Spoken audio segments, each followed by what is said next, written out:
नमस्ते दोस्तों, प्रणाम। एक हम लोग देहाती नाच गीत लेके आए हैं। अच्छा लगे लाइक सब्सक्राइब कीजिएगा, कमेंट बताइएगा गाना कैसा लगा। पहिने के उमरिया बाजुलनिया तू ले आई दा, पहिने के उमरिया बाजुलनिया तू ले आई दा,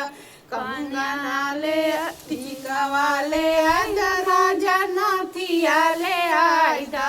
टीका वाले आई दा, राजा नाथिया ले आई दा, पहिने के उमरिया बाजुलनिया तू ले आई दा, पहिने के उमरिया बाजुलनिया तू ले आई दा, कंगना ले आई दा, राजा चूड़िया ले आई दा, कंगना ले आई दा, राजा चूड़िया ले आई दा, पहिने के उमरिया बा में हदिया तू ले आई दा, पहिने के उमरिया बा में हदिया तू ले आई दा, पहिने के उमरिया बा में हदिया तू ले आई दा, पहिने के उमरिया बा झुलनिया तू ले आई दा, पहिने के ले आ दा, राजा बिछुआ ले आई दा,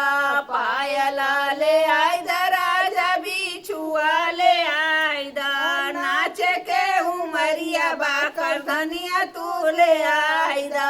नाचे के उमरिया बा कर धनिया तू ले आई दा, पहिने के उमरिया बा झुलनिया छाया आई दा, पहिने के उमरिया बा झुलनिया तू ले आई दा, लहंगा ले आई दा, राजा साड़िया ले आई दा, लहंगा ले आई दा, राजा साड़िया ले आई दा, पहिने के उमरिया बा झुलनिया तू ले आई दा,